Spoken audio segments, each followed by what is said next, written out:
Qadrli obunachilar, o'sha to'lmaydigan kanalizatsiya nima uchun to'lmaydi deyishgan edi. Sizlarga hozir ko'rsatib beraman. Misol uchun mana shuni kanalizatsiya deb olaylik. Buning ichiga axlat, har xil po'choq, organik moddalar tushdi buning ichiga. Tosh bilan pampers, plastik narsa tushib qolmasa bo'ldi. Qolgan hammasini mana shu bakteriyamiz yeb tugatar ekan. Bu hidi ham kuchli ekan lekin.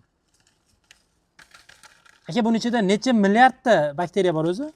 2 milliardmi deyiladi-da, 2 milliard. 2 milliard bakteriya bor ekan mana shu idishning ichida. Mana shu salafanning ichida.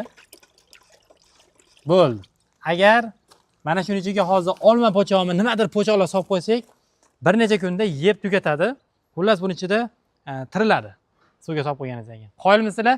Xuddi shuni singari bu kanalizatsiyamizga har xil chiqindilar, axlatlar, kanalizatsiyalar tushadigan bo'lsa, suvlar tushadigan bo'lsa, buning ichiga bakteriya solasiz. Bakteriya yeb tugatadi. Undan chiqqan toza suvini bu yerdan chiqarib yerga singdirib yuboradi. Endi nima sababdan to'g'ridan-to'g'ri kolodezga yoki bo'lmasam yer to'laga yoki chuqurga kanalizatsiyani to'kadigan bo'lsangiz, nima sababdan yer tortib ketmaydi? Sababi uning ichida yog'li qatlam bo'ladi. Yog'li qatlam xuddi salafan singari suvni atrofga singdirmay qo'yadi. Xuddi shu bilan hidlanib ketishi mumkin.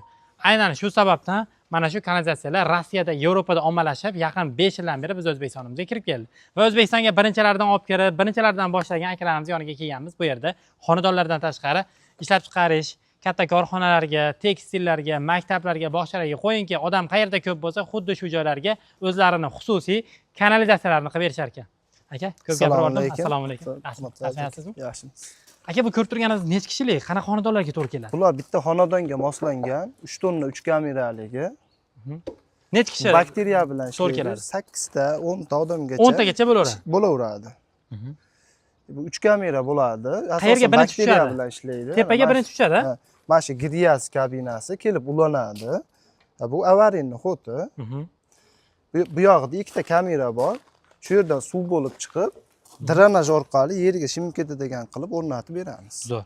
Bir paqir suv tushsa, bu tomondan bir paqir chiqib ketaveradi. Bir paqir samotoga ishlaydi.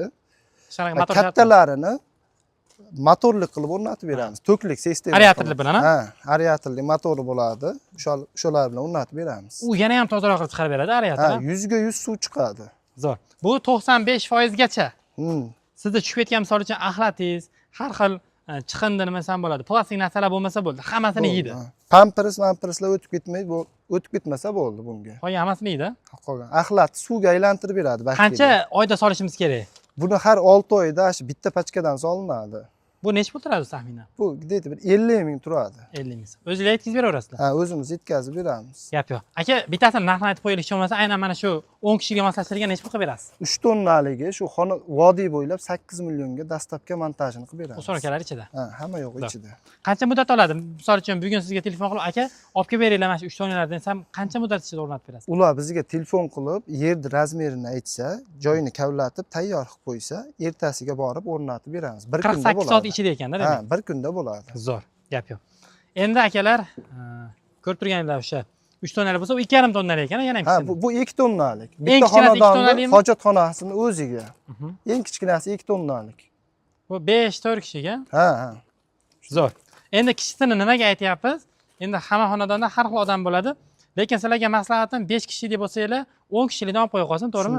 Bir kun kelib odam ko'payadi baribir. Bu har yil almashtiradigan narsa emas. Bitta qo'yadi, bitta odamni butun umriga yetadi-da, to'g'rimi? Shunday. Betondan qilsa ham bu ozgina qimmatroq tushadi-yu, bunda endi hid bo'lmaydi, pasha-masha bo'lmaydi. Shu bakteriyasini solib tursa, har ko'chiravermaydi, ishlayveradi. Ustida огород sifatida foydalansa ham bo'ladi. Umuman teshigi yo'q, bundan suv umuman chiqmaydi. Yo'q, bundan suv chiqmaydi. Suv faqat shu yerdan chiqadi. Tushunarli. O'zi vodiy bo'ylab 8 million so'm deyildimi? Endi voha toshkalarga o'rnatib beraverasizlar. Ha, Toshkentga 9 millionga o'rnatib beramiz. Zo'r. Aka, bu kattasi qanaqa? Necha kishilik, nechta tonnalik bular? Bu 15 tonnalik. Qanaqa joylarga to'g'ri keladi bu? Kichikroq bir ishlab chiqarishlarga moslangan. Bir 20-30 ta odami bor, ha? Shunday, ha. Qanaqadir bir chevarxona, tekstillar bo'ladimi? Keyin aka, bir Sartarosh akamiz muammosini aytib qoldi-da. Biz Sartaroshlarga ham bir kanalizatsiya qilib berisha olarmikan deyishdi. Sartaroshlarga ham to'g'ri keladimi? Soch pochlarga u garantiya yo'q. Bu nimaki? Axlatni asosan axlat suvga aylantiradi. Organik narsalar-da. Shunaqa dog'lasa yangilik chiqib qoladimi bo'yicha? Hozir mana shu uzunligi shu holatda qoladimi yoki kesasizlarmi buni? Buni endi zakazga qarab, misol kattaroq joy bo'ladigan bo'lsa, bir 100 ta, 150 ta ishlab chiqarishlar bo'ladigan bo'lsa, mana shu 15 tonna yetkazadi. Agar asosan do'm-pomlar bilan ishlaymiz. Do'mlarga mana ustunligimiz bor, 50 kubaliklaridan ob'yomga qarab qo'yib beramiz. Kattalardan ham qo'yib beraverasiz. Shunday bo'ladi. Demak, tashkilot har xil ishlab chiqarishi bor odamlar chiqsanglar, dom quruvchilar endi ko'payib ketyapti. Aynan dom quruvchilarda bitta muammosi kanalizatsiya. Oshxonangizga отдельный, hojatxonaga, sanuzelga отдельный qilib, sizni kelishingizga qarab qilib berish oladi.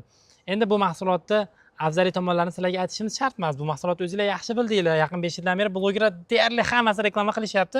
Bu chiramaydigan o'sha steklavatami nima deydi? Steklavolokno. Steklavolokno chiramaydi, zanglamaydi, turaveradi. Xullas, siz buni qanaqadir maydalab tashlamasangiz, agar nimadir yordamida turaveradi, to'g'rimi? Shunday.